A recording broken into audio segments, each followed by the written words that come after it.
If you're running a small business, does it ever feel like the game is kind of rigged against you? Well, what if I told you there was a different game you could play? One you could actually win. Today, we're going to break down 3 golden rules that can help your small business not just survive, but seriously thrive.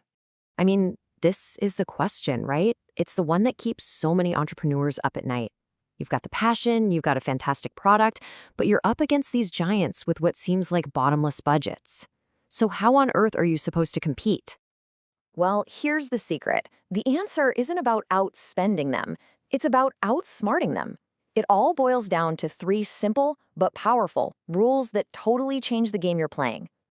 All right, rule number 1, and this is absolutely non-negotiable. You have to avoid the temptation to compete on price. I know it feels like the fastest way to get customers in the door, but trust me, it's a trap. It's a trap that can sink your entire business. You might be thinking, hey, if I just cut my price a little, I'll get an edge. But that thinking pulls you right into a race to the bottom, and it's a race you literally cannot win. Let me show you exactly why. See, when you compete on price, you're playing on their home turf. A bigger company can always buy in larger volumes, which lowers their costs. They can absorb losses for way longer than you can. They'll just keep slashing prices until you're out of business.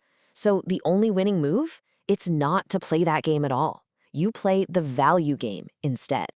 Your real power, your superpower, lies exactly where the giants are weak. You can offer a level of personal care, that attention to detail, that premium service they just can't match at their massive scale. So charge a higher price and deliver an experience that makes it feel like a bargain. That is how you build real loyalty. And that leads us perfectly into rule number 2, which, it requires a pretty big shift in how you think. You have to stop hiding behind a logo. For a small business, your single greatest asset isn't your product, it's you.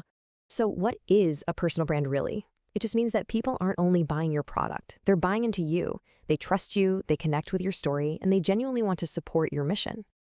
And this right here is your hidden advantage. Think about it. Building a big corporate brand is incredibly expensive and takes forever. But building a personal brand? That's totally different. People connect with other people way more easily than they do with some faceless corporation. And thanks to social media, it costs next to nothing to get started. And hey, this isn't just theory. Just think about these incredibly successful entrepreneurs, like Kuntan or Pimrapai. We know them by their names, right? That's because their personalities are bigger than their products. And that's the engine driving their success. They are living, breathing proof that you don't need a massive ad budget when you are the brand. Okay, on to our third and final rule.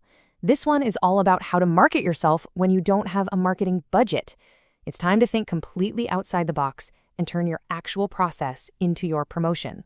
The old way of doing things was to perfect a product in secret and then spend a fortune on fancy ads and presenters to try and convince people to buy it. Well, that era is over. Your marketing isn't something you do after the work is done. Your marketing is the work.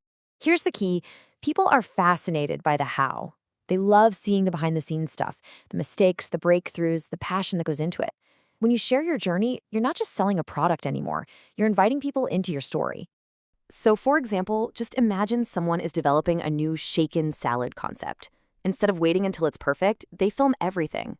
The moment they get the idea, the recipes that totally failed, the feedback they got from friends, they build a whole community of people cheering them on. So by the time they launch, they aren't selling to strangers. They're selling to a loyal fan base that was a part of the story from day one. So, okay, let's put this all together. These 3 rules aren't just little tips. They are a completely new playbook for you, the small business owner.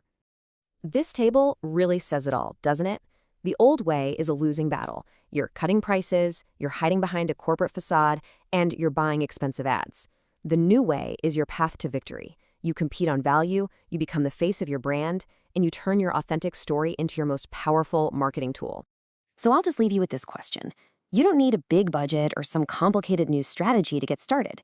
Just think about your journey. What's one small, authentic piece of your process? Maybe a challenge you overcame or an idea you're testing out that you can share with your audience right now. Because that, right there, is where it all begins.